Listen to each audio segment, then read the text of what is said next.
പിന്നെ രാധ പറയുന്ന എന്റെ വീടൊരു കൊട്ടാരം പോലെ ഉണ്ടെന്നാ. ദുബായിലുള്ള എന്റെ ബംഗ്ലാവ് വെച്ച് നോക്കുമ്പോ ഇത് അതിന്റെ ഒരു കുളിമുറിയുടെ അത്രേ ഉള്ളൂ. ആദ്യമായിട്ടല്ലേ അവൾ അതുപോലത്തെ വീടൊക്കെ ചുറ്റി കണ്ടത്. പിന്നെ അമ്മായി, നിങ്ങൾക്ക് എപ്പോ വേണമെങ്കിലും അവിടെ വരാം. അത് നിങ്ങളുടെ സ്വന്തം വീടാണെന്ന് കരുതിയാൽ മതി. അമ്മായി, എനിക്കല്പം ചായ. അയ്യോ, ഞാൻ ഇപ്പൊ കൊണ്ടുവരാം മോനെ.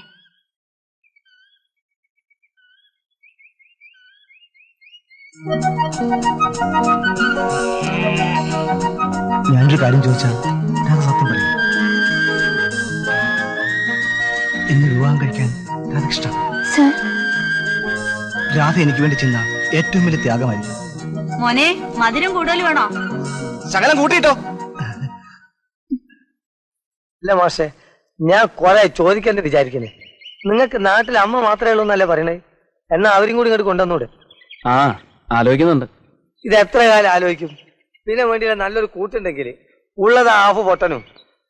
ഞാനും അങ്ങനെയൊക്കെ തന്നെ. ഇനി ഇമ്മ പെണ്ണുകൊണ്ടിരും, ഞാൻ കെട്ടൂല, വേണ്ടെന്നറിയും.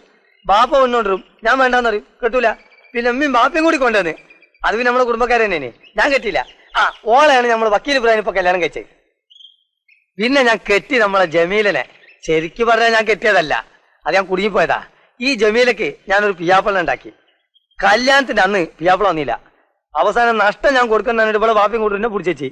ഞാൻ എവിടെ നിർത്തി കൊടുക്കാൻ? അങ്ങനെ ഞാൻ കെട്ടി തന്നെ, അങ്ങനെ കെട്ടിപ്പോയതാ. കാര്യം എന്താ കാര്യം കുറ്റം പറഞ്ഞോളൂ കേട്ടോ. ഇവള് വന്നതിന്റെ ശേഷമാണ് എനിക്ക് ഈ കണ്ടു കാണപ്പെട്ട സ്ഥാപനങ്ങളൊക്കെ ഉണ്ടായതും ഞാനൊരു നിലയിൽ എത്തിയതും.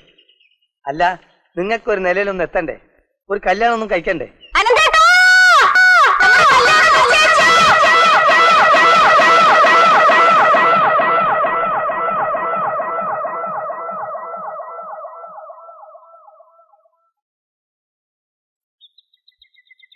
ആര്?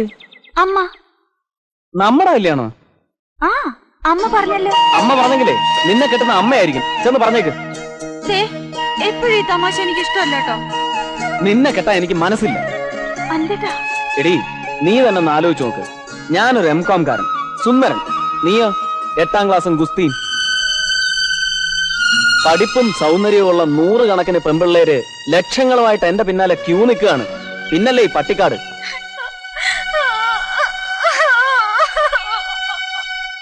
എന്റെ പൊന്നു മോളെ, ഇതൊക്കെ ഒരു തമാശയല്ലേ? നിന്നെ അല്ലാതെ വേറെ ആരെയാ ഞാൻ കെട്ടുക? എടാ, നീ സുധയോട് എന്തൊക്കെയാ പറഞ്ഞത്? അവള് കരഞ്ഞോണ്ട് എന്റെ അടുക്ക വന്നിരുന്നു. അവള് പിണങ്ങുന്നത് കാണാൻ വേണ്ടി പറഞ്ഞതല്ലേ അമ്മേ? ദേ വരുന്നുണ്ട്. ഇപ്പൊ ഒരു രസമുണ്ട്. അമ്മ കണ്ടോ? അമ്മ എന്തിനാ വേണ്ടാത്തൊക്കെ ചെന്ന് സുധയോട് പറഞ്ഞു കൊടുത്തത്? അമ്മയോട് ഞാൻ എത്ര തവണ പറഞ്ഞിരിക്കുന്നു ഞാൻ എന്റെ പ്രൊഫസറുടെ മകൾ രമണിയെ കല്യാണം കഴിക്കുമെന്ന്. അമ്മേ, രമണിയെ ഞാൻ കെട്ടിയ എന്തൊക്കെ നേട്ടങ്ങളാണെന്നറിയോ? കാറ്, ബംഗ്ലാവ്, സിറ്റിയിൽ ഒരു തിയേറ്റർ, അങ്ങനെ എന്തൊക്കെ സൗകര്യങ്ങളാ എനിക്ക് കിട്ടാൻ പോകുന്നതെന്നറിയോ? അമ്മ ഇനി ഒന്നും പറയണ്ട. എന്റെയും രമണിയുടെയും കല്യാണം ഉടനെ നിശ്ചയിച്ചേ പറ്റൂ. നല്ല ഐശ്വര്യമുള്ള കുട്ടി, പിടിപ്പത് പണം, അനന്തന് നന്നായിട്ട് ചേരും. കേശു അമ്മാവൻ എന്തായി പറയുന്നത്? ഞാനും സുധയായിട്ടുള്ള കല്യാണം എന്നേ നിശ്ചയിച്ചതാ, അല്ലേ അമ്മേ? എങ്കിൽ പിന്നെ അങ്ങനെ ആവട്ടെ, ഞാൻ ഇറങ്ങട്ടെ.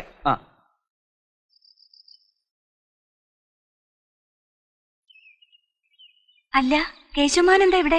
അനന്തന് ഒരു ആലോചനയുമായി വന്നതാ. എന്നിട്ട് എല്ലാവരും ഉറപ്പിച്ചു. പഠിപ്പും സൗന്ദര്യമുള്ള 100 കണക്കിന് പെമ്പിള്ളേര് ലക്ഷങ്ങളുമായിട്ട് എന്റെ പിന്നാലെ ക്യൂ നിൽക്കുകയാണ്. പിന്നല്ലേ ഈ പട്ടിക്കാട്. സുധേ, സുധേ, എന്റെ കല്യാണം നിശ്ചയിച്ച കാര്യം നീ അറിഞ്ഞു കാണുമല്ലോ. ദേ, ഇതിനകത്തുണ്ട് അവളുടെ ഫോട്ടോ. എത്ര സുന്ദരിയാണെന്ന് നോക്കിയേ. നിന്നെ പോലെ കൊരങ്ങച്ചിയൊന്നും അല്ല. നോക്കിയോ? നോക്കൂന്നേ. എനിക്ക് കാണണ്ട. അങ്ങനെ പറഞ്ഞാ പറ്റില്ല. നീ കണ്ടേ മതിയാവും. എനിക്ക് കാണണ്ടെന്ന് പറഞ്ഞില്ലേ? അത്ര ഗമയാണെങ്കിൽ കാണണ്ട. തനിക്ക് എപ്പോഴെങ്കിലും എന്റെ പ്രിയപ്പെട്ട ഭാര്യയെ കാണണമെന്ന് തോന്നുകയാണെങ്കിൽ എടുത്ത് കണ്ടോ.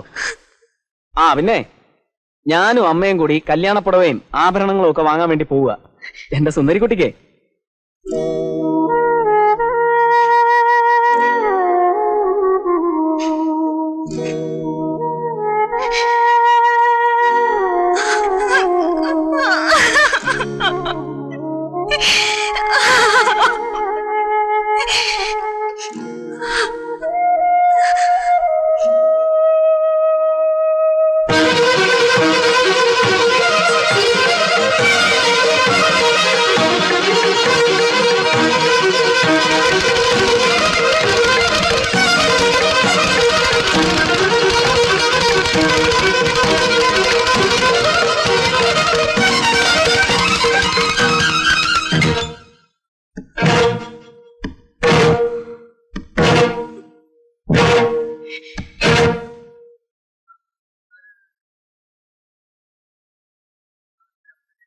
പോനെ സാരിയും ബ്ലൗസൊക്കെ നന്നായിരിക്കണം. നീ തന്നെ നോക്കിയെടുത്തോ. ദേ ഈ സാരിയും ബ്ലൗസും ഒക്കെ അമ്മ തന്നെ വാങ്ങിച്ചോണം. സുധയുടെ ഇഷ്ടം അമ്മയ്ക്കല്ലേ അറിയൂ. എന്റെ പുന്നാര അമ്മ എന്താന്ന് വെച്ചാ വാങ്ങിച്ചു. നീ പോടാ അവിടുന്ന്.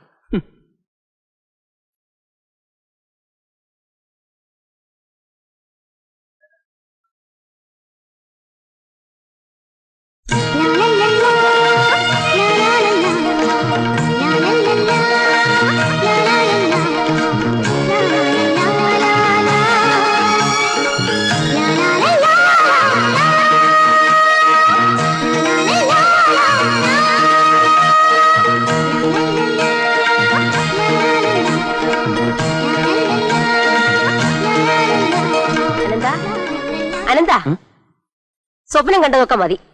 അല്ല അത് പിന്നെ അമ്മ ഞാൻ ഒന്നും പറയണ്ട, എല്ലാം ഞാൻ വാങ്ങിയിട്ടുണ്ട്. നീ വാ.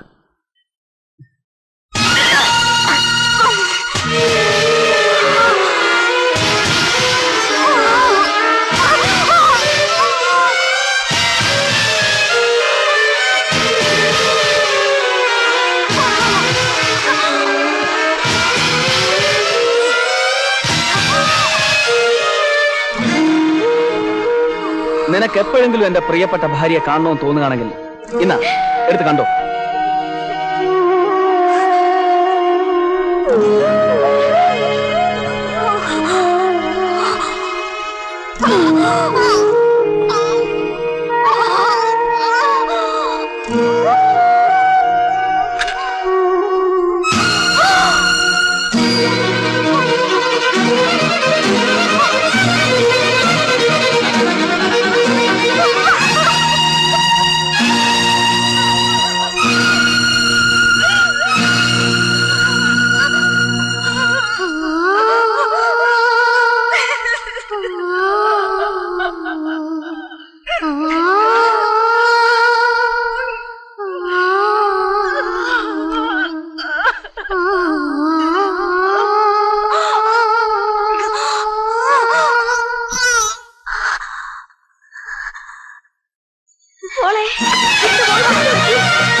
തമാശ പറഞ്ഞു നീ എന്റെ മോളെ കൊന്നോടാ.